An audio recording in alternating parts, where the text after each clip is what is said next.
जिस बिल्डिंग के ऊपर गिरी है वो डॉक्टर्स का हॉस्टल है। इंसिडेंट बनने के विदिन 2-3 मिनट्स में पुलिस, बाकी सभी बॉडियां, सिविल एडमिनिस्ट्रेशन, कॉर्पोरेशन वगैरह सभी लोग आ गए थे। फायर फाइटर वगैरह स्थल पे हाजिर है।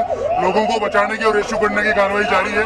ऑलमोस्ट 70 से 80% एरिया हमने क्लीन कर लिया, बाकी आने समय में हम लोग क्लियर कर लेंगे। मैं सभी मीडिया के मित्रों से रिक्वेस्ट करता हूँ, सभी हमसे सहयोग करें।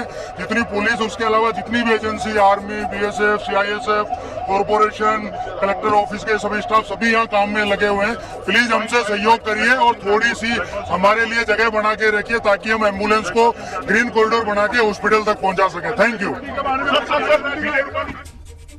तो आप सुन रहे थे, वहां पर पुलिस अधिकारियों की तरफ से ये जानकारी दी जा रही है। किस तरीके से, सुन लेते हैं जरा और प्रत्यक्षदर्शी। अच्छा, मैं बता देती हूँ आपको तब तक, पुलिस की तरफ से यही बताया जा रहा है कि वो जिस हिस्से पर गिरा है विमान का हिस्सा, जिस इमारत पर गिरा है विमान का हिस्सा, वो दरअसल डॉक्टर्स का हॉस्टल है, जिसके बारे में अभी कुछ देर पहले हमारे सहयोगी रौनक पटेल भी जानकारी दे रहे थे कि वो डॉक्टर्स की मेस है। डॉक्टर्स जो है वो नीचे खाना खा रहे थे जिस वक्त ये विमान का अगला हिस्सा आकर उसी इमारत पर गिरता है जहां पर डॉक्टर्स का हॉस्टल, डॉक्टर्स की मेस, और इसी वजह से जो हताहत हुए हैं उनका आंकड़ा और बढ़ रहा है। इस बीच देखिए कैसे वो राहत कार्य जब आगे बढ़ रहा था तो जो घायल हैं उनको लेकर जाने में जुटे हुए वहां पर जो बचाव कर्मी हैं वो जुटे हुए नजर आ रहे हैं। और आग पर काबू पाना ये सबसे बड़ी चुनौती थी, क्योंकि जो विमान है वो तो पूरी तरीके से आग के गोले में तब्दील हो गया था।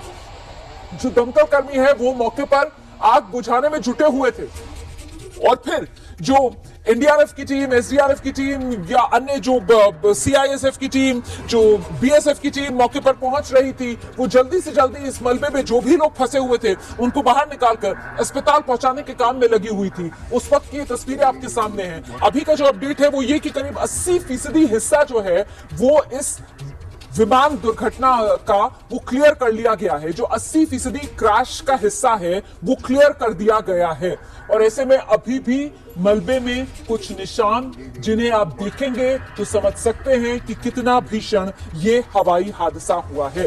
हेल्पलाइन नंबर्स जो जारी कर दिए गए हैं, एयर इंडिया की तरफ से भी हेल्पलाइन नंबर्स जारी किए गए हैं। अहमदाबाद एयरपोर्ट फिलहाल बंद कर दिया गया है, किसी भी तरीके की उड़ान बंद, ना कि कोई विमान लैंड हो रहा है, ना ही कोई विमान टेक ऑफ कर रहा है। और ये पूरा रास्ता यहां पर सिर्फ और सिर्फ एम्बुलेंसेज जो हैं वो आती जाती नजर आ रही हैं, और साथ ही जो दमकल की गाड़ियां हैं वो कतारबद्ध तरीके से यहां पर खड़ी हुई नजर आ रही हैं। अभी तक एक के बाद एक 80 के करीब जो लोग हैं उनको इन्हीं एम्बुलेंसेज के जरिए यहां सिविल अस्पताल में लाया गया है। ये सिविल अस्पताल जो है ये भी अहमदाबाद के एयरपोर्ट के बहुत नजदीक है, और इसी सिविल अस्पताल का जो पूरा परिसर वाला इलाका है वो परिसर का इलाका तो एयरपोर्ट की और नजदीक पहुंच जाता है। और उसी परिसर में जो डॉक्टर्स का हॉस्टल था, वहीं डॉक्टर्स का हॉस्टल भी इस विमान हादसे की चपेट में आया है। विमान का जो ऊपरी हिस्सा था वो डॉक्टर्स के हॉस्टल की छत पर अटका हुआ नजर आ रहा है।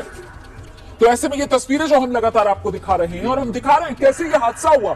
देखिए दोपहर का वक्त था, करीब 1:30 बजे के आसपास, जब एयर इंडिया का ये विमान फ्लाइट नंबर AI-171 जिसने अहमदाबाद से लंदन गैटविक के लिए उड़ान भरी, लेकिन जैसे ही उड़ान भरी फौरन ही विमान दुर्घटनाग्रस्त हो गया। जो कुछ प्रत्यक्षदर्शी वो बता रहे हैं कि महज 3 मिनट के भीतर मतलब विमान ने बस उड़ान भरी थी अहमदाबाद से, और फौरन वही एयरपोर्ट भी पार नहीं कर पाया था। वहीं एयरपोर्ट की जो 4 दीवारी थी उसी के बिल्कुल नजदीक जाकर ये विमान क्रैश कर गया।